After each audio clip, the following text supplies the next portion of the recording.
Fala, moçada, boa noite, boa noite, boa noite. Conteúdo muito interessante aí, vamos falar um pouquinho sobre perícia de ergonomia, né? Onde vivem, como, o que fazem, onde vivem, por onde andam os peritos de ergonomia. Esse é o tema da nossa live de hoje. É isso aí, isso aí. Vamos lá, então com vocês, Amanda Muniz. Deixa eu abrir o áudio aqui. Olá, Amanda. Boa noite. Boa noite. E Amanda, seja bem-vinda, então, à nossa quinta Obrigada. da perícia. Quem é Amanda Muniz? Bom, pessoal, meu nome é Amanda, né? Sou fisioterapeuta, ergonomista e perita judicial trabalhista desde 2011. E eu sou de Belo Horizonte, moro em Uberaba atual mais ou menos uns 6 anos, 5 ou 6 anos, já perdi a conta já. Eu tenho, a gente tem a nossa empresa, né, a Ergo Group, e a gente atua, eu já trabalho com ergonomia já desde 2009, 2010, na verdade. Sempre iniciei a minha carreira da ergonomia na mineração, lá em Belo Horizonte, e só que como a maioria dos ergonomistas, a gente é pau para toda obra, né? Já fui em frigorífico, empresas de fabricação de tinta, mas a minha experiência maior foi tanto na mineração de minério de ferro, como no fertilizantes. Usinas de cana-de-açúcar também. Então, já conheço bastante coisa já na área. E na perícia, né, eu comecei, na verdade, a minha vida da ergonomia com a perícia. Geralmente as pessoas fazem o caminho inverso, né, fazem a pós em ergonomia para depois ir para a perícia. Eu fui primeiro para a perícia para depois fazer a minha pós-graduação em ergonomia.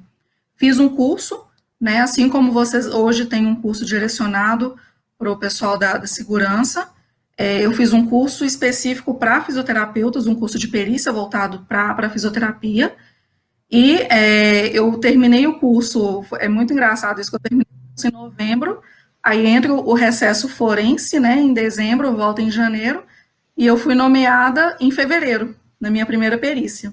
Olha que legal. Muito bacana. Nossa, eu fiquei morrendo de medo na época, né, porque uma coisa é a gente querer fazer perícia, a gente buscar ir nas varas do trabalho, conversar com os juízes, com os diretores, e outra coisa, na época que eu comecei, né, é chegar a cartinha em casa, né, falando que você foi nomeada como perita.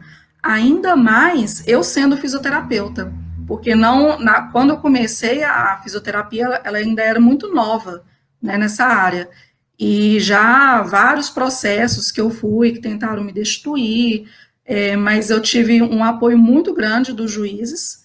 Isso aí é até uma dica, né? A gente tem que ter essa relação muito próxima com os juízes, porque vale muito a pena, gente. O juiz que me nomeava lá em Contagem, né?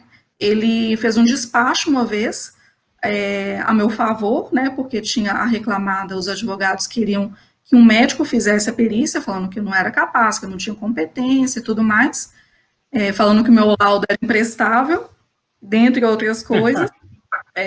E aí ele fez um despacho muito bacana, escrevendo que não cabe nem a ele como juiz, e muito menos aos advogados que não são da área, né, julgar se eu tinha competência ou não. Então, que eu mostraria isso no meu laudo. E aí, é uma história muito bacana, eu acho assim, é inspiradora para muita gente que às vezes tem medo, né, de falar, isso aí está muito longe, eu não tive indicação de ninguém, eu fui lá dar cara a tapa mesmo nas varas e consegui, né, e hoje eu atuo aqui em Uberaba, na terceira vara. Isso aí, muito legal. Muito bom, Amanda. Eu costumo falar o seguinte, né? Todo mundo tem sua história, né, para contar, né? Todo mundo já passou por alguns perrengues, né? Então isso reforça cada vez mais, né? Todo profissional sempre passa por algumas situações. Isso até de certa forma eu considero isso como importante. Isso faz parte, e que bom que você passou também por essas dificuldades, porque você se tornou mais forte depois dessas, né? É um crescimento, né, Júlio? É igual eu falei, eu comecei a fazer perícia, eu tinha que buscar processo, eu tinha que, né, dar carga no processo, eu tinha que ir lá na vara várias vezes, e eu acredito que isso aproxima a gente desse meio forense, né, porque principalmente da minha área, a gente não tem contato com esse tipo de ambiente na graduação, né, e nem mesmo da engenharia. Mas, com esse contato, você vai com o famoso chamar de doutor e doutora, né, que a gente também não está acostumado, e então vai aproximando, você vai se familiarizando com esse ambiente e vai aprendendo também, é só crescimento. Sim, vamos lá. Muito, muito interessante isso, né? E, Amanda, uma das perguntas, assim, o pessoal foi mandando pergunta tanto para mim quanto para o Júlio, como nós anunciamos a live, então eles foram fazendo algumas perguntas e a gente separou aqui. Tem ótimas perguntas. Para te fazer, exatamente. Ok. E a primeira delas, eu acho que é até pertinente um pouquinho, porque nós vamos, como é perícia, se você puder explicar para o pessoal qual é a diferença entre análise ergonômica do trabalho e laudo ergonômico, eu acho que seria um bom começo aqui para o pessoal que está acompanhando a gente. Ok. A análise ergonômica, gente, ela é um documento onde ela está inserida na NR 17, né, na norma regulamentadora 17, onde fica a cargo do empregador realizar a análise ergonômica do trabalho lá dentro da sua empresa. E a análise ergonômica, ela é um estudo, geralmente vindo de uma demanda, né, seja por aumento de absenteísmo médico, um posto de trabalho novo, queixas, milhares de queixas vindo pelos próprios trabalhadores, ou mesmo a própria intenção da empresa em querer adaptar o ambiente ali, adaptar as condições ergonômicas, né, tornar o ambiente de trabalho, do ponto de vista ergonômico, adaptado. E também vem a NR17 vai abordar a questão do levantamento e transporte manual de carga, da organização do trabalho, né, que envolve jornada de trabalho, modo de produção, ritmo da atividade, conteúdo, porque muitas vezes o que é proposto, o que é descrito para o trabalhador fazer, é diferente daquilo que ele executa, né? A gente faz essa comparação da descrição da tarefa, que é prescrita, com a real. Então, a análise ergonômica, ela vai ser um estudo onde a gente vai identificar os riscos ergonômicos, seja da atividade, né, daquele ambiente de trabalho, e vai propor melhorias para que aquele ambiente ele passe de um risco alto para um risco baixo. A gente vai tentar, o que a norma fala, é tentar minimizar ou eliminar, né, aquele risco. Às vezes é difícil a gente eliminar, então a gente vai ter meios de controles ali para tentar manter um risco mais baixo possível. Já o laudo ergonômico, ele vem proveniente, por exemplo, de uma perícia, onde você tem ali um assunto específico que você vai verificar se aquele ambiente de trabalho, ele vai de acordo com aquela queixa, entendeu? Então, o laudo é um documento técnico, geralmente, que é para perícia. A análise ergonômica, ela vai abranger muito, muito mais informações, vai ter muito mais trabalho, é um estudo, na verdade, diferente do laudo mais específico. Tá, pelo que você está dizendo, então, numa perícia de ergonomia vai ser emitido, na verdade, o laudo ergonômico. O laudo ergonômico, perfeitamente. Exatamente. Amanda, uma outra pergunta que foi enviada. Por que há tanta demanda de perícias de ergonomia? Pois é, eu vou puxar a sardinha para o meu lado, né, da ergonomia.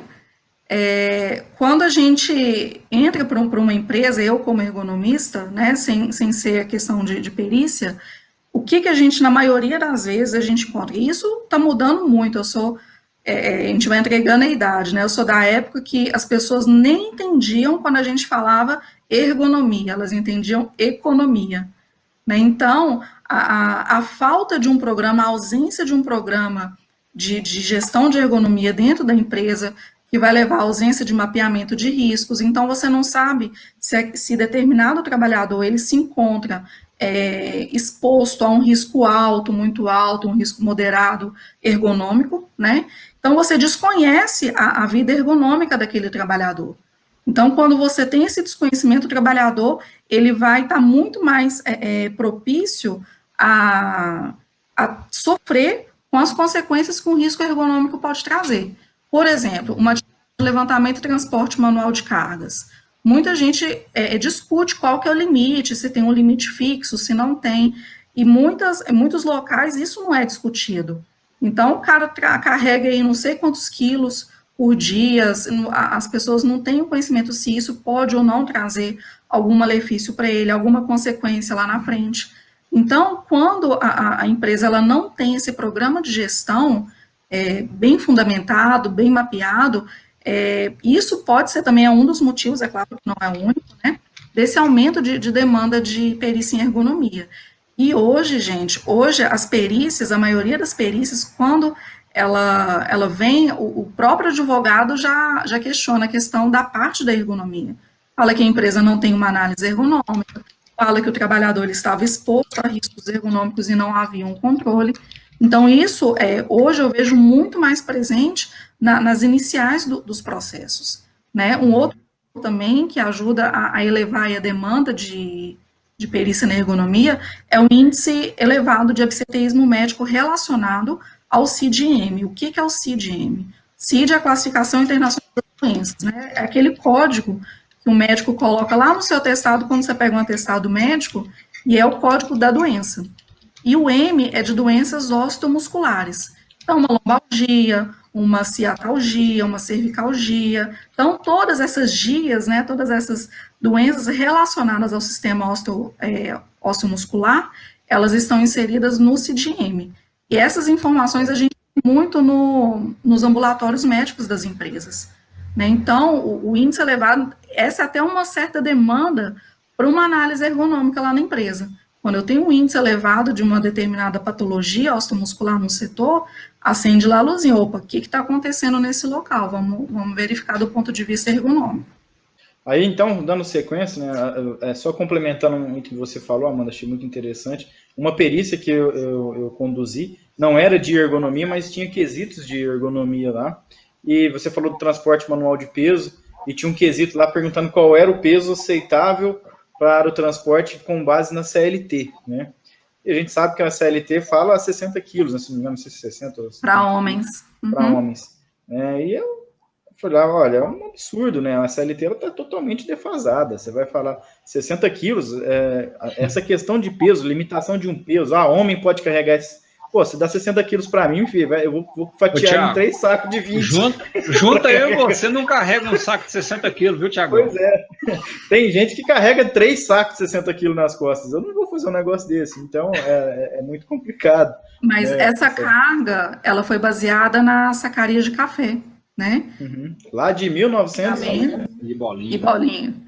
Então, realmente, a CLT ela já está bem defasada e a gente sabe, né? É óbvio, é nítido para a gente que uma atividade onde você tem uma carga de 60 quilos, em algum momento, o trabalhador ele vai ter alguma consequência disso. Exato. Da nossa área, dentro da área da saúde, é difícil falar assim, nossa, em 2 meses ele vai lesionar, em 1 mês. É muito particular isso, é muito individual, né? O biotipo, ele vai ser muito forte nisso, né? Porque vai determinar quanto tempo também a pessoa é resistente para fazer aquela determinada atividade. E, Amanda, continuando, então, quem pode fazer perícia de ergonomia? Boa pergunta. Hoje em dia, as profissões, os profissionais mais habituais para realizar a perícia de ergonomia, ou é o fisioterapeuta, ou é o engenheiro de segurança do trabalho. Mas qualquer pessoa com graduação que fez a especialização em ergonomia, ela pode atuar na área de ergonomia. Tá? Então, por exemplo, eu conheço vários designers que fizeram a pós-graduação em ergonomia e atuam, por exemplo, atuam com ergonomia de concepção, né, desenhando novos objetos, novos utensílios e tudo mais. Então, a ergonomia, ela não é só de uma profissão, né, assim como a fisioterapia do trabalho é só da fisioterapia, a engenharia do trabalho é só da engenharia. Então, a ergonomia, ela é multidisciplinar, né? Não é à toa que quando um ergonomista ele vai para uma empresa, ele não atua sozinho, né? Ele precisa do médico, precisa do técnico de segurança, precisa do engenheiro, precisa, se a empresa tiver um setor de engenharia mecânica, engenharia elétrica, então ela vai envolver todo mundo, e o próprio trabalhador também. Então, quem pode fazer perícia é a pessoa ou o fisioterapeuta, porque ele já tem na graduação dele a matéria de ergonomia, né, e o engenheiro de segurança do trabalho, que já tem também na grade curricular, e quem realiza a pós-graduação em ergonomia. Certo. Mas existe aquela questão da diferença da perícia de ergonomia, em que você avalia o posto de trabalho e você avalia a capacidade funcional, né? Sim. Se você puder explicar um pouquinho para o pessoal essa diferença, o que seria isso? A perícia relacionada à capacidade funcional, ela é específica do fisioterapeuta, né? É ele que tem as atribuições para legalmente falando, para fazer uma avaliação cinésico-funcional, onde ele vai verificar, dentro do processo, né? Ele já recebe o processo com um diagnóstico clínico fechado, lembrando que o fisioterapeuta não faz o diagnóstico clínico, a gente faz o diagnóstico funcional. Então, a gente vai verificar, mediante aquela lesão, qual que é o nível de capacidade funcional daquele trabalhador.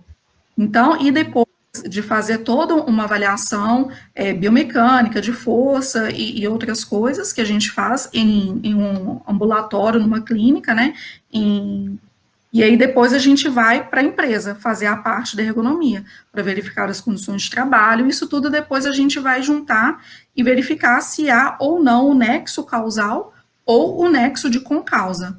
Né? Lembrando que o nexo causal é quando a culpa é totalmente da empresa, né? E o nexo com causa, ele é aquela culpa parcial.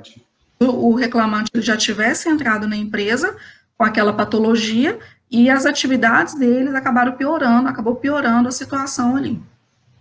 Certo, entendi. Aí, no caso, o engenheiro, por exemplo, né, o médico, aliás, o médico até pode fazer outro, mas o engenheiro ou outro profissional que seja nomeado para fazer uma perícia de ergonomia, ele tem que focar naquela questão do posto de trabalho, então. Exatamente. Com o posto de trabalho, e não na lesão que ele teve. Seria isso? Sim. O que ele vai fazer? Ele vai avaliar as condições ergonômicas daquele local de trabalho. Né, e vai ter a conclusão dele, e aí vai caber ao juiz. Geralmente, quando o juiz ele nomeia somente por uma perícia de ergonomia, já teve essa parte da avaliação da capacidade funcional. Né? Então, o perito ali naquele momento fazer somente essa parte da ergonomia mesmo, avaliar as condições de trabalho ali dentro da reclamada. E como é que eu faço para ter certeza que eu não fui designado para fazer uma perícia de avaliação funcional ao invés de ergonomia, por exemplo? Aí o perito, né, o responsável, ele tem que ficar de olho no objeto da perícia, que é onde o juiz ele vai determinar na audiência qual que é o objetivo que ele quer com aquela perícia, né, o que ele está buscando que o perito dê de resposta ali para ele, sane a dúvida do juiz. Então, o perito, quando ele é nomeado para a perícia de ergonomia, ele tem que ficar muito atento a isso, porque vamos supor, se um engenheiro ele é nomeado para uma perícia de capacidade funcional, ele já não vai poder atuar, né? Mas ele pode fazer a parte de ergonomia, entendeu? Sim, aí ele tem que saber separar bem essa questão, até para depois não correr o risco de ser impugnado. Exatamente. Né? De querer fazer algo que está extrapolando a competência profissional do perito. Né? Exatamente. Amanda, e tem dentro por exemplo, quando nós peritos na área de SSP, a gente vai fazer uma perícia, sei lá, de insalubridade, periculosidade, tem alguns equipamentos que a gente precisa levar para a perícia, né? Algumas coisas que a gente não pode esquecer. Claro, a gente estuda o processo antes. Até essa semana eu estava respondendo essa dúvida, né? Um colega perguntou, mas quais equipamentos que eu tenho que levar? Olha, você estuda o processo, estuda os quesitos, ali já é um grande norte, né, para você ter noção do que você precisa levar. E nas perícias de ergonomia, o que você considera aí que seja importante levar? Júlio, existem coisas básicas, né, itens básicos que eu acredito que todo perito tenha que carregar, como uma prancheta, as anotações, né, com papel com anotações, os quesitos, porque muitos quesitos ele pode até perguntar, às vezes o reclamante, né, dependendo de como que é feito o quesito, trena, eu acho fundamental o perito em ergonomia levar uma trena, levar a máquina fotográfica, né? Muitas empresas, gente, não deixam a gente tirar a foto pelo celular, por algum critério, por norma interna, não deixa filmar com o celular, somente com máquina fotográfica mesmo. Mas dependendo do tipo da perícia, o perito ele acaba tendo que levar alguns outros itens. Vamos supor, se eu vou fazer alguma atividade em que envolva tarefas como empurrar e puxar, eu preciso de um dinamômetro, né, para verificar ali a força com que o trabalhador ele exercia para aquela atividade. Quando eu tenho uma perícia relacionada ao levantamento e transporte manual de cargas, eu tenho que levar uma balança, né, tem até aquelas balanças de mala, aquelas de ganchinho, que é pequenininha, né? Exatamente. É muito prática da gente carregar. O dinamômetro, dependendo, igual eu falo, os itens básicos, os itens primordiais, é prancheta com seus papéis de anotações dos quesitos, uma trena e a máquina fotográfica. Eu já tive casos, né, onde a empresa ela não deixava tirar foto com o celular e eles colocaram isso no processo. Então, por isso também que a gente tem que ler, tem que ficar atento ao processo, aos mínimos detalhes, porque se eu não tivesse lido, tivesse chegado lá somente com o celular, eu não ia tirar foto, né? E a foto, a filmagem, ela é primordial para a gente fazer um laudo ergonômico, porque se eu for avaliar uma atividade que tenha movimentos repetitivos, que tenha adoção de posturas extremas, eu preciso, principalmente em movimentação repetitiva, eu preciso ter noção do tempo de ciclo de tarefa dele, os movimentos que ele faz, as angulações que ele adota durante a realização da atividade, né? Então, a gente tem que ficar muito atento a isso também. Tem alguns outros itens que a gente pode levar também como cinta de nylon, igual na hora que eu falei de atividade de empurrar e puxar, às vezes eu preciso de amarrar o carrinho no meu dinamômetro. Então, essa fita de nylon, ela ajuda bastante também, tá? Isso aí é uma opção minha, eu sempre vou de botina, né, para as empresas, porque pode ser que às vezes você chega lá na empresa e o técnico fala, não, a gente não tem botina para emprestar, e aí? Né, é complicado isso. Então, tem os seus EPIs, mesmo que a empresa vai fornecer, mas eu prefiro levar os meus também. E como eu sou menina, adoro um adorno, né? Isso aí eu sempre evito de ir com correntinha, com brinco, porque dependendo da empresa e dependendo da atividade que o trabalhador for fazer, você não pode entrar na área com esse tipo de objeto, né? Que mais? Se eu for fazer alguma atividade em que eu tenha que fazer alguma avaliação ambiental dentro dos parâmetros de ergonomia, eu levo os meus equipamentos também, tá? Para fazer medição de iluminação, ruído, temperatura efetiva, umidade relativa do ar e velocidade do ar. Lembrando que os parâmetros são diferentes, né, da NR17 para a NR15, que é o que vocês abordam aí na maioria das vezes. Lembrando que NR17 é conforto, são níveis de conforto, e não de insalubridade e periculosidade. Isso é até complementando ou cortando aqui, mas isso é muito importante, né? Você saber um pouco desses equipamentos e como utilizar esses equipamentos. Vou contar, não sei se eu já contei para você, Júlio, mas eu fiz uma auditoria recentemente numa empresa, numa multinacional gigante. A gente fez uma auditoria de requisitos legais e quando nós fomos auditar a NR17, que eu fui analisar a análise ergonômica, o fisioterapeuta, né, os profissionais que fizeram a análise ergonômica, consideraram os níveis de ruído do PPRA e não fez as avaliações de conforto, tá? E foi uma não conformidade. Tá? Aí explicou isso, foi para nível de gerência. Mas por quê? A empresa tem mais de quase 2.000 funcionários. Então, você imagina o tamanho dessa análise ergonômica, né? E eles não fizeram uma medição, uma avaliação. E você não pode, já fica a dica para vocês aqui, você não pode considerar o ruído do PPRA para fins de análise ergonômica. Por que não pode? Porque o PPRA ou o LTCAT, laudo de insalubridade, como você faz, nível de corte dele é 80 decibéis, né, o limiar de critério é 85, e para a ergonomia, o limite é 65 decibéis, que é conforto, igual a Amanda falou. Então, toda medição que você fizer com um dosímetro, ele sempre vai dar mais que 65 decibéis. Então, não é o mesmo parâmetro de avaliação, né? Isso e até a forma de fazer a avaliação, né? É completamente diferente também. Totalmente diferente. Eu gostaria de fazer mais uma pergunta para você, Amanda. O que deve ser observado, então, durante as perícias de ergonomia nas dependências da reclamada? O que é importante a ser observado? Eu já passei por N situações em perícia, e uma vez eu tive o prazer do diretor da vara me ligar, porque tinha, a reclamada não queria que eu fizesse, por eu ser fisioterapeuta, né, não queria que eu fizesse a perícia, e ele me ligou e falou assim, olha, aqui anota o número do processo, porque eles não queriam que você fizesse, pelo mesmo motivo de sempre, mas você é de confiança desse juízo, e nós te nomeamos assim mesmo, e anota o número do processo e tudo mais, porque se você tiver algum problema para entrar lá na empresa, você me liga, porque a gente vai te dar o amparado. Então, essa valorização muito grande, e na área da fisioterapia, né, não sei se tem algum fisioterapeuta aqui, mas sabe como que falta muito esse tipo de valorização, né, mas eu acredito também que na parte da engenharia também falta isso,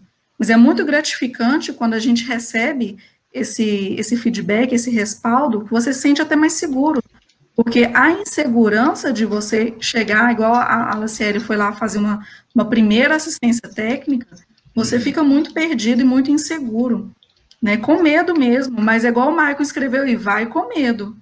E em relação à primeira perícia que eu recebi, eu torrei ela todinha no shopping, porque eu falei assim, não é isso, porque eu passei muito apertado, eu estudei demais, eu queria realmente que aquele processo desse muito certo, né, que o meu laudo fosse bem visto pelo juiz, porque eu cheguei a ouvir dele, né, quando eu fui lá me apresentar, que ele me chegou e falou, falei assim, olha, se eu gostar do seu laudo, eu vou te nomear em mais perícia, senão eu não te nomeio mais.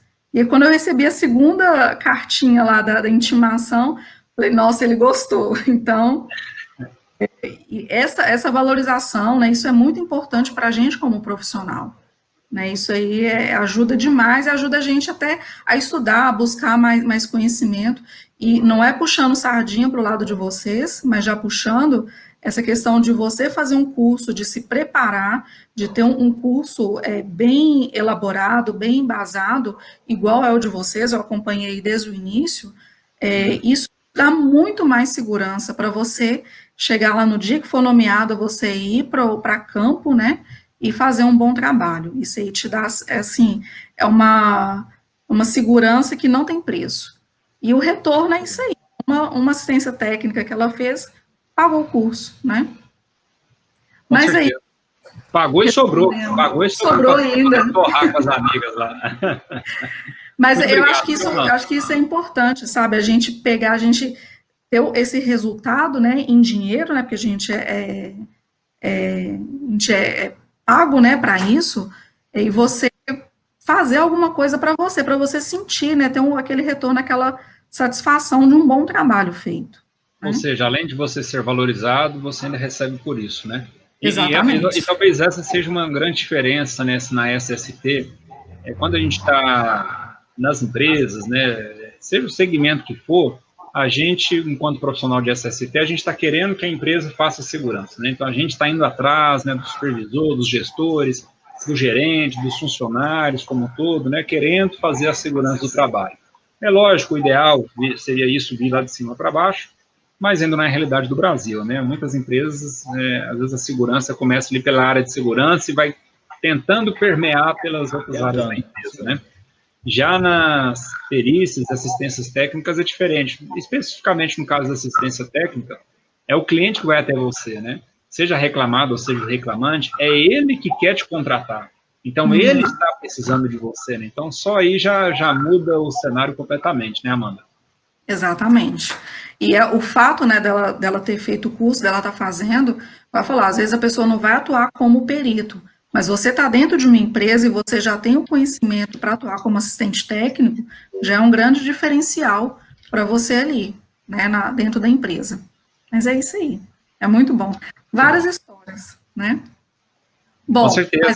Respondendo a sua pergunta, eu tenho, né, eu montei isso para mim, isso eu faço, não é uma regra, mas eu tenho alguns passos que eu faço dentro da minha perícia, quando eu vou fazer uma perícia só de ergonomia.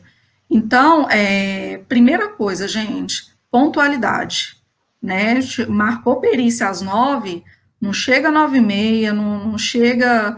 Eu gosto disso, né? Para mim, isso é primordial. A gente, porque ele é um trabalho muito sério, às vezes o reclamante vem de longe, né? Às vezes a reclamada tem N coisas também que vai acontecer no dia, às vezes tem mais de uma perícia no dia, né? Em que aquela equipe ela tem que se organizar. Então, eu acho que pontualidade é a primeira coisa. E eu gosto sempre de fazer uma reunião inicial. Eu me apresento, né? E solicito algumas documentações. E a primeira delas que eu solicito é a análise ergonômica do trabalho, né? E uma boa análise ergonômica do trabalho, ela vem acompanhada de um plano de ação, né? Caso esse plano de ação, isso eu estou falando específico daquela atividade, né, da função que o trabalhador ele executava dentro da reclamada. Vamos supor que essa análise ergonômica ela tenha gerado um plano de ação. Esse plano de ação ele vai ter sugestões de melhorias com datas e responsáveis por aquelas sugestões, né? E aí, se tiver alguma melhoria para aquela função, onde é que estão as evidências daquela melhoria? Então, aí é que entra o programa de gestão de ergonomia, um bom programa de gestão. Se você tem isso tudo muito bem documentado, você já fica resguardado, né? E aí, quando você faz uma melhoria num posto de trabalho, aquela análise ergonômica que você fez, primeiramente, ela perde o seu valor, ela perde a sua validade, na verdade, e aí você tem que reavaliar. Então, eu costumo analisar essa parte da gestão de ergonomia dentro da empresa, porque o mais comum, né, de se ver, a empresa ela tem a análise, mas colocou lá na gaveta e esqueceu, né? Então, isso aí acontece demais, infelizmente. E a análise... Não é só na ergonomia, né? A gente pode expandir isso para a PPRA e outros documentos da SST, não é isso? Exatamente. Então, eu verifico se a empresa tem um COERGO, que é o Comitê de Ergonomia, se há treinamentos já na área de ergonomia, se esses treinamentos, aí eu aprendi muito com o Thiago, questão de lista de presença, né? Você documentar aqueles treinamentos. Então, isso tudo eu costumo pedir, até mesmo para a pessoa sentir, poxa, ela veio aqui realmente ela entende do assunto de ergonomia, então ela quer analisar a documentação e, se tiver, eu analiso, se não, já é um ponto a menos, né, para a empresa. Eu solicito também alguns outros documentos, quando esses documentos não estão nos autos, tá? Isso tudo, geralmente, a maioria das vezes, os documentos já vão para o processo, como ASO. Por que eu peço ASO? Para verificar se o trabalhador ele estava apto para realizar aquela atividade. Então, e também para ver se a empresa tem algum controle, se tem um bom controle de documentação. PCMSO, para verificar se há riscos ergonômicos identificados no PCMSO, se tem, quais são os meios de controle, né, desses riscos, o PPRA ou o PGR, né, no caso da mineração, porque eu vou verificar a questão da descrição de cargo, igual eu falei lá no início da live. Eu vou comparar o que é prescrito com o que é realizado com a tarefa real ali do reclamante, tá? Então, aí, listas de treinamentos em gerais. Então, esses documentos, eu peço nessa reunião, né? E aproveito esse momento para fazer algumas perguntas para o reclamante, né, para verificar como que era a rotina dele. Eu vou fazendo perguntas relacionadas à ergonomia, as posturas de trabalho, se ele trabalhava com levantamento e transporte manual de cargas, se sim, como que era feito esse levantamento, se ele sabia da carga que era levantada e transportada, como que era feito esse levantamento, esse transporte, se ele tinha meios técnicos, né, a NR17, ela fala de meios técnicos para auxiliar no transporte de cargas, se ele fazia atividade de empurrar e puxar grandes volumes, se ele considera a atividade dele como uma atividade repetitiva, porque a gente tem uma diferença muito grande da percepção que a gente tem do que é uma atividade repetitiva e do que realmente ela é, né? Isso aí eu dou uma muito boa para os assistentes técnicos aí de plantão, e às vezes você pega muito perito, né, nesses conceitos, nesses pequenos conceitos. Classifica uma atividade repetitiva e, na verdade, não é. Né? Você tem que respeitar alguns parâmetros aí para você considerar uma atividade como repetitiva. E aí eu vou perguntar da organização do trabalho, como que era a jornada, se ele fazia pausas, se não, como que eram essas pausas, onde que eram feitas, né, essas pausas, que mais? Se ele trabalhava somente, por exemplo, qual que é a postura dominante de trabalho dele, se era em pé, se era sentado. Então, a gente vai bolando, igual eu falei, eu tenho um roteirinho em que eu vou seguindo essas perguntas e o reclamante vai me falando. Uma coisa que eu gosto muito de deixar claro no início da perícia é que eu gosto de fazer as perguntas primeiro e depois eu abro para outra parte fazer. Porque se aquele jogo de perguntas, e às vezes as perguntas que eu vou fazer são as mesmas, né, que a outra parte vai fazer, e fica um ambiente também mais organizado, né? E aí eu peço, depois de fazer toda essa parte de entrevistas, de olhar a documentação e tudo mais, eu vou para campo, vou no local onde ele realizava as atividades dele, solicito à empresa um paradigma, né, uma pessoa que vai executar as atividades que o reclamante desempenhava na reclamada, e começo a fazer as filmagens, as fotos, e também faço algumas perguntas para o paradigma, às vezes até como meio de comparar com o que o reclamante falou, né? Então, a gente tem que ter esse discernimento, né, de verificar realmente se o que ele fala é a realidade ali na empresa, a empresa vai ter que comprovar por meio de documentação e até mesmo por testemunho ali de outros trabalhadores também, né? Então, aí a gente pede para o paradigma para ele realizar as atividades. Eu sempre tento acompanhar o máximo número de tarefas, né, que o reclamante realizava, que ele descreve, né, que ele realizava, a forma como ele realizava, as ferramentas manuais que ele utilizava, porque acontece muito, fala assim, não, mas na minha época não era assim. Hoje tem um carrinho, mas na minha época eu carregava o peso... Muito comum, situação muito típica, né? Isso aí acontece demais, porque as empresas vão se modernizando também, né? Elas vão se atentando a isso e vão melhorando o ambiente. Então, faço os registros, né, fotográficos, faço filmagem, então, eu tiro muita foto, eu faço muito filme. Na verdade, quando eu estou com o celular, eu ponho lá no modo de filmar e vou tirando as fotos ali junto também, para eu ver essa parte de biomecânica, de angulação, porque muitas vezes a gente vai ter que se basear em normas, né, que eu utilizo muito para embasar o meu laudo, como a NBR 11226, que fala de posturas estáticas, tem as angulações de referência. Então, a gente tem que ter esses argumentos técnicos, né, as referências bibliográficas, porque eu costumo falar aqui, não sou eu que estou afirmando, eu tenho todo o meu respaldo, né, são as minhas referências, são os livros que eu estou referenciando aqui, as normas que eu estou utilizando, que falam que o ambiente está assim ou não, né? Certo. Todo esse trabalho de vídeo e filmagem, quando há necessidade, eu faço as medições ambientais, né, como eu falei para vocês, a questão do uso dos equipamentos, avaliação de mobiliário, vejo se está de acordo ou não, faço foto do mobiliário, da forma como o trabalhador ele permanece no posto de trabalho e tudo mais. E faço também perguntas relacionadas às tarefas do paradigma, né, ao reclamante ali durante o acompanhamento da tarefa.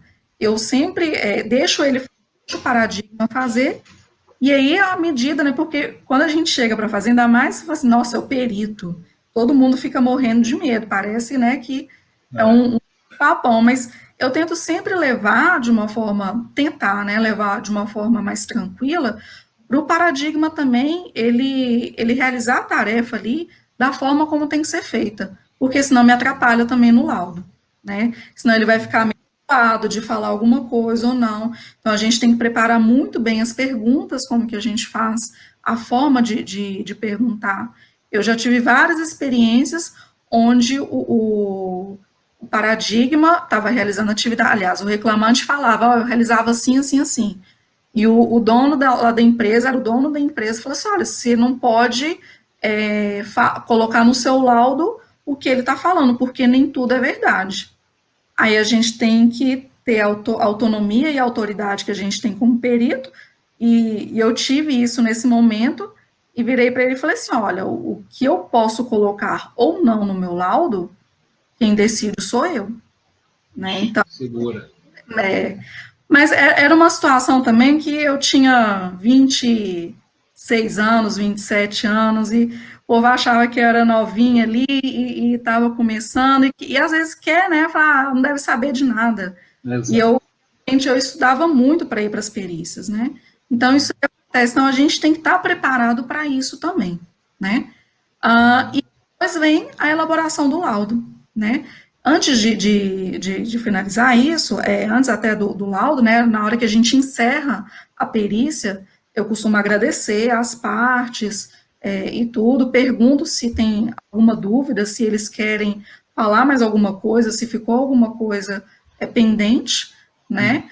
Quando a empresa ela fica de me mandar a documentação, eu negocio o prazo, né, quando isso não está nos autos, eu negocio algum prazo ali para eles me enviarem, e finalizo a minha perícia ali, tá? E aí vou para aquela parte da elaboração do laudo, que às vezes demora mais do que a visita técnica ali na empresa.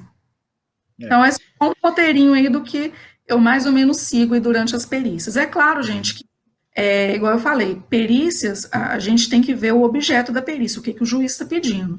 Então, se é uma perícia em que o juiz fala para verificar a questão da organização do trabalho, então eu já sei que eu não vou me deparar, às vezes, com o levantamento e transporte manual de cargas, pode ser que sim, pode ser que não, a gente tem que já estar meio preparado, e ler todo o processo, né, ver as partes principais ali, para a gente ir bem preparado para a perícia.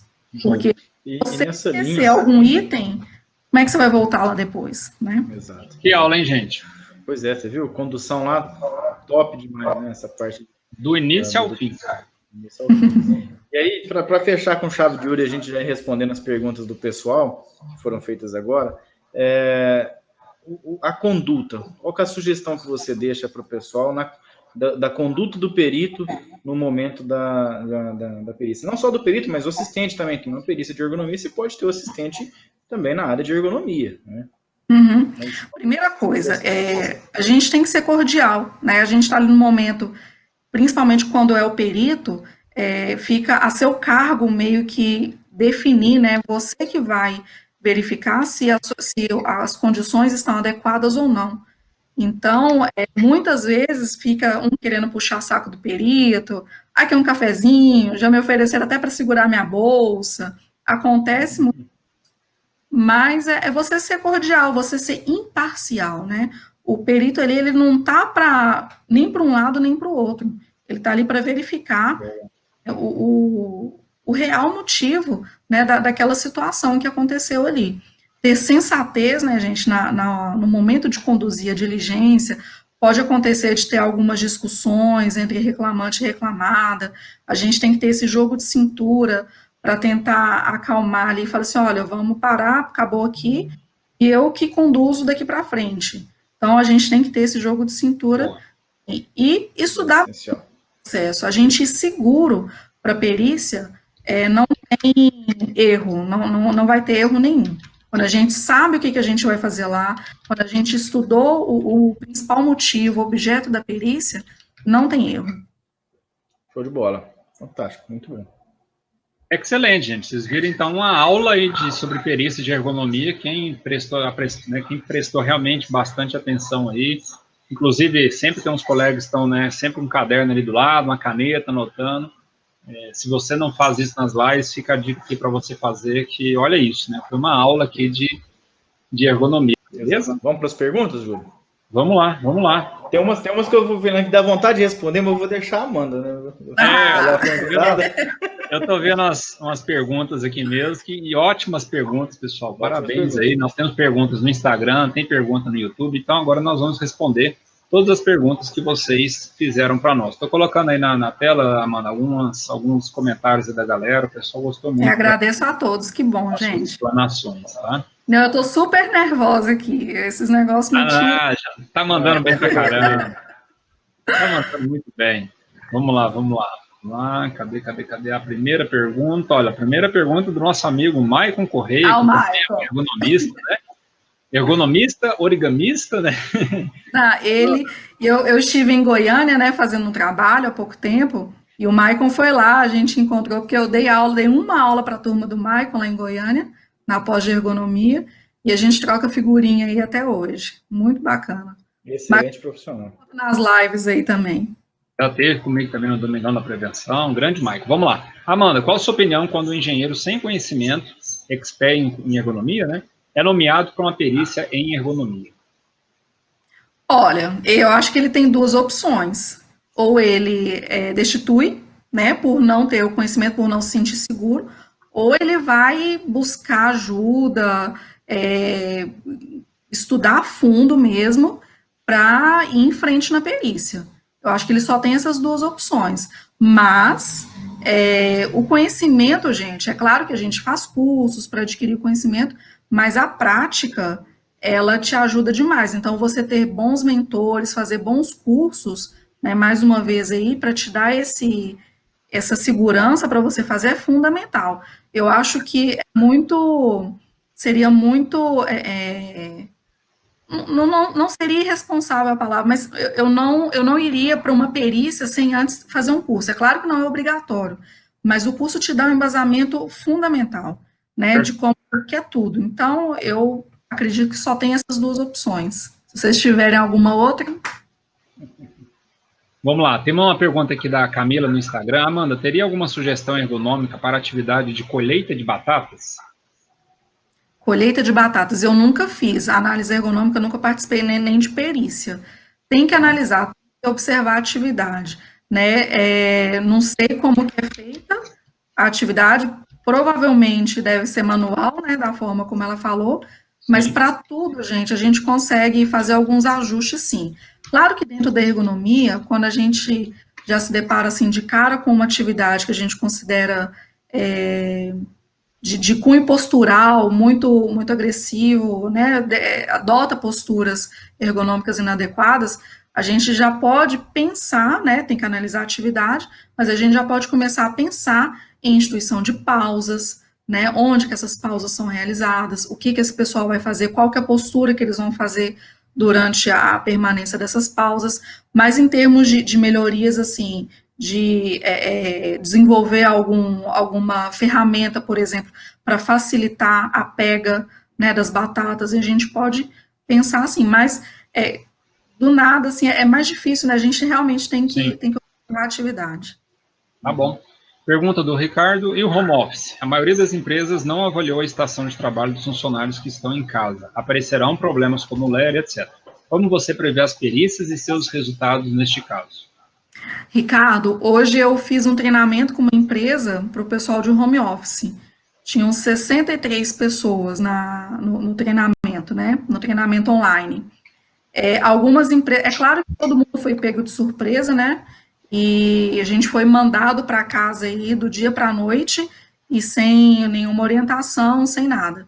E essa parte, eu acredito que as empresas agora, elas já estejam tomando essa ciência, né, tendo essa consciência de que o trabalho em home office, ele também precisa de uma observação da ergonomia, né? As pessoas já conhecem a ergonomia. Esse dia eu estava passando na televisão uma empresa que ela aluga mobiliários, por exemplo, e que está ganhando dinheiro, porque o pessoal está alugando mesa e cadeira, e os trabalhadores falando, não, porque o meu posto de trabalho, ele está correto do ponto de vista de ergonomia. Então, as pessoas tendo mais conhecimento disso, né? Então, as empresas, elas têm que ficar de olho, porque se a pessoa não trabalhar de uma forma adequada, a possibilidade, a probabilidade dela adquirir uma LER, uma DORT, ou qualquer outro desconforto osteomuscular, é muito grande. Isso aí pode acabar pesando, jogando para o lado da empresa, né?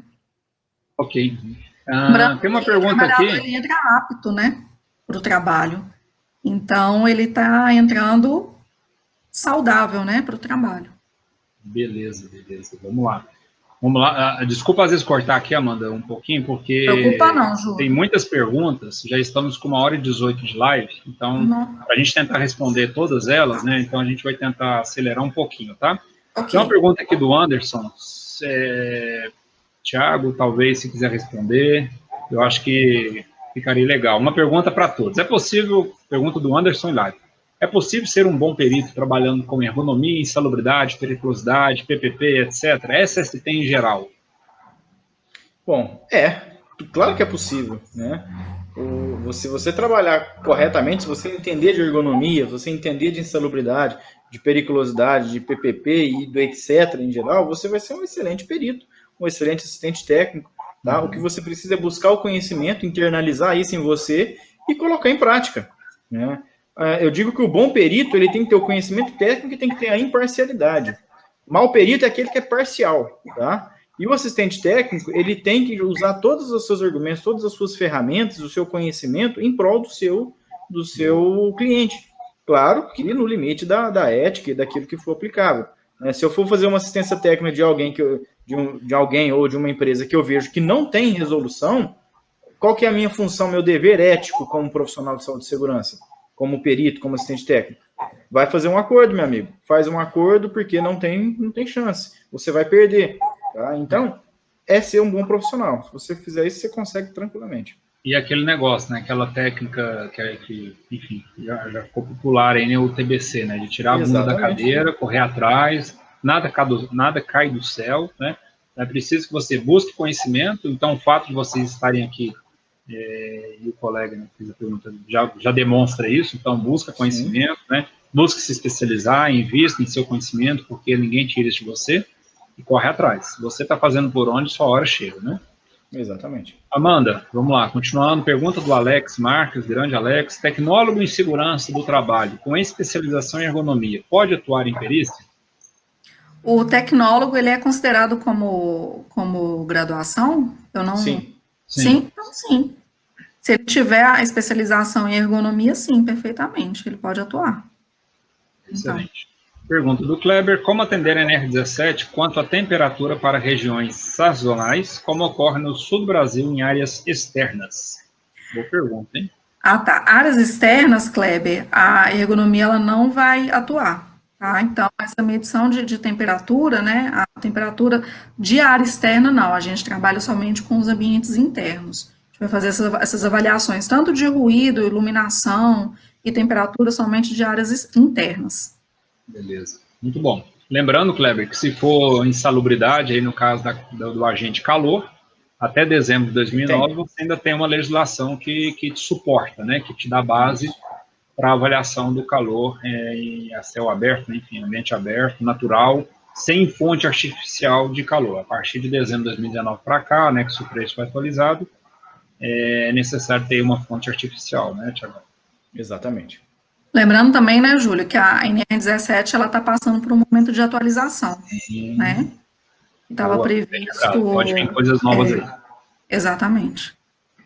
Pergunta do Leônidas. Amanda, temos em nossa empresa, ao início das atividades, ginástica laboral, aplicada por um profissional da área de educação física. Essa atitude contribui positivamente em uma perícia? Olha, os juízes, né, e peritos, em geral, eles veem, sim, com bons olhos, né? A ginástica laboral, ela não é obrigatória, não existe uma legalização, né, uma legalidade, não sei como é que fala, que impõe a realização da ginástica laboral, mas ela faz parte também de um bom programa de ergonomia. Quando é identificada a necessidade de uma análise de uma ginástica laboral, seja aí no início da jornada, no meio ou no final, isso aí a gente vai avaliar dependendo, né, de como que é a atividade, isso sim é visto com bons olhos, sim. Ótimo. Pergunta do Guidoval. Eletricista cava buraco para instalar poste auxiliar de consumo. Faz esforços de torção e flexão, curva a coluna e fica em posturas inadequadas. Qual a melhor maneira de avaliar o risco ergonômico? Quando a gente se depara com tantas, o esforço de torção e flexão, você vê que as pessoas elas já conhecem os termos, né? A curva, a coluna, fica em posturas inadequadas. A gente já sabe o que é uma postura adequada e o que não é. O que a gente tem que avaliar também, Guidoval? É o tempo de permanência, é a frequência com que essa postura ela é realizada, né? Se é uma postura estática, se é uma postura dinâmica, e o tempo ali que aquele trabalhador ele fica nessa postura durante a sua jornada de trabalho. Então, a gente tem que avaliar o risco, né? Ele vai depender do tempo, principalmente, do tempo que ele fica nessa postura e da frequência com que ele repete essa postura aí ao longo da jornada de trabalho dele. Perfeito, ótimo, excelente. Pergunta do Clever, quais os principais desafios na implantação da ergonomia em uma empresa? Ai, são muitos, viu? Só tem desafio. Na verdade, eu acho que é a falta do conhecimento em ergonomia. É você criar essa cultura de ergonomia dentro de uma empresa. Porque as pessoas não conhecem a fundo o que é ergonomia. Ergonomia não é só mesa e cadeira, não é só ajustar isso. Isso é muito fácil. A gente sabe identificar, né, quando uma cadeira não está adequada, vai lá e compra outra e pronto. Mas você entender realmente o quanto que a ergonomia ela pode contribuir para uma empresa, né, não somente por meios físicos, mas igual eu falei, por meios organizacionais e também cognitivos, né, às vezes a pessoa ela não entende o que ela está fazendo ali. Então, isso dificulta a realização da atividade dela e diminui a produtividade também, né? Já me deparei com N situações e uma delas foi a seguinte, um trabalhador que ele era o chefe da limpeza, não lembro a função dele, ele gerenciava várias pessoas e ele mesmo falou assim, olha, eu não sei se a forma como eu comunico com as pessoas está correto. Então, ele se sente frustrado com isso. Né? Então, às vezes, um curso de gestão, investir, né, nas pessoas, nos trabalhadores, é muito mais importante, às vezes, do que o cara falou, não, eu tenho todas as ferramentas necessárias, mas eu sinto falta de um curso de gestão para saber se eu estou lidando correto, se eu estou gerenciando essas pessoas aqui da melhor forma. Legal. Tem uma pergunta do Reginaldo, o Júlio deu uma desaparecida aí, mas tá assim, Amanda. No curso de perícia é possível disponibilizar um modelo de laudo ergonômico da Amanda? Bom, da Amanda? Eu vou responder. Vamos negociar aí, com o Júlio, com o Thiago, quem sabe? Aí então, a gente pode ver, Vamos estudar propostas, Vamos estudar, mas assim, eu vou conversar, Reginaldo, com ela nos bastidores, tá? Quando chegar em casa, lá, vou conversar com carinho, faz um carinho na cabeça e quem sabe a gente consegue. Vamos ver. Se a proposta for boa, Reginaldo, quem sabe? Ô, Thiago, isso é o seguinte, como é você que manda em casa, é chegar assim, ó, vai, pronto, acabou. Exato. Fica guardada as 7 chaves. Eu tô até vendo, o Thiago vai chegar pianinho, amor, sabe o que é? Você podia, né, aí fornecer, né, esse então para nós e tal. Thiagão, hein? Vamos ver. É uma bronca para mim agora, para eu tentar resolver. É isso aí. Bom, um comentário aqui do Pedro, parabéns pelas explanações, a imparcialidade deve ser a base para a realização de bom trabalho. Exatamente, Pedro, muito bom. Um comentário do José Maciel, Amanda, que legal, Se sou um empresário, lhe contrato para a minha empresa. Olha aí, que legal. Obrigada. O mundo dá voltas, viu, José Maciel? Você não está empresário, mas você pode ser empresário, né? Quem sabe, né? Tiagão, se tiver alguma pergunta aí na ponta aí, manda bala. Grande Fernando Modesto, também, aqui de Uberaba, aluno da Engenharia de Segurança, acho que já formou em Engenharia de Segurança. Show. Essa aqui, terminando, eu sou orientadora do TCC do Fernando. Legal. Que legal, que massa. Comenta um pouco sobre os fatores fora da empresa que influenciam também, como sono, fadiga e vícios. Pois é, o sono e fadiga, né, são dois itens aí que estão sendo muito falados dentro da ergonomia, muito estudados, porque influenciam diretamente na produtividade daquele trabalhador, né? Quem aqui, depois de passar uma noite em claro, consegue trabalhar e desempenhar, né, as suas atividades com o mesmo rendimento que comparando aí com uma boa noite de sono, né? Não tem como. A gente rende realmente menos. Então, esse tipo de situação a gente avalia muito, principalmente, né, em casos de pessoal que trabalha no noturno, né, em turnos noturnos, operadores de equipamentos e motoristas, por causa do alto índice de acidentes. Isso eu já fiz um trabalho muito bacana dentro de uma mineradora, onde a gente conseguiu implantar o programa de fadiga, onde a gente estipulou alguns horários, a gente viu mais ou menos, fez um estudo dos horários em que eles relataram para a gente que sentiam mais sono, e também do número de acidentes. E a gente estipulou alguns horários de pausas, onde tinham pontos específicos para eles pararem, eles tinham que descer do equipamento, tomar uma água, tomar um café, tinha lá um quadro com alguns exercícios de alongamentos. Então, eles podiam ter esse estímulo, né, mesmo para despertar. Então, a fadiga e sono, hoje, ela é muito, muito mesmo estudada dentro das empresas, para que não aconteça, né, tantos acidentes. E um fator muito influente nisso é a iluminação de um posto de trabalho. Às vezes a gente não dá tanta importância, mas, por exemplo, numa usina que tem trabalho noturno, uma usinagem, né, que tem trabalho noturno, você ter um ambiente bem iluminado, você estimula a nossa glândula pineal a produzir certos hormônios que vai manter o trabalhador mais acordado, mais aceso.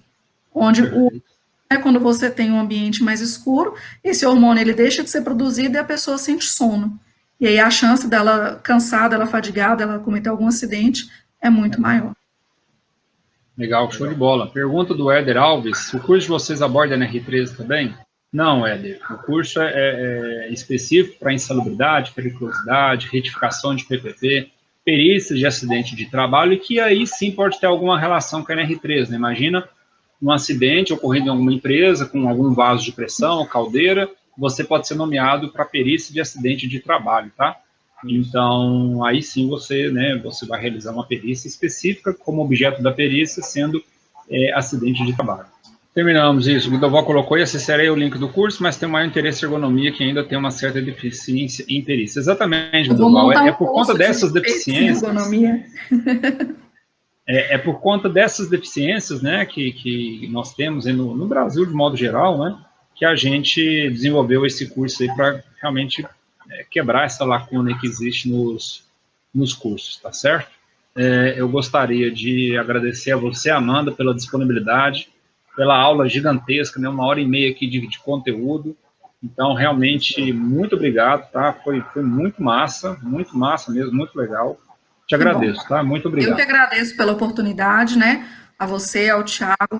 Eu acho que abordar esse tema que está cada vez mais presente, né? A gente tem perícias e perícias em ergonomia, e realmente, gente, falta bons profissionais na área para a gente crescer mesmo e para a gente mostrar que a ergonomia ela tem essa força e ela pode realmente trazer vários benefícios para a empresa, além do que só atender mesmo legislação, né? A gente tem que mostrar realmente a efetividade dela.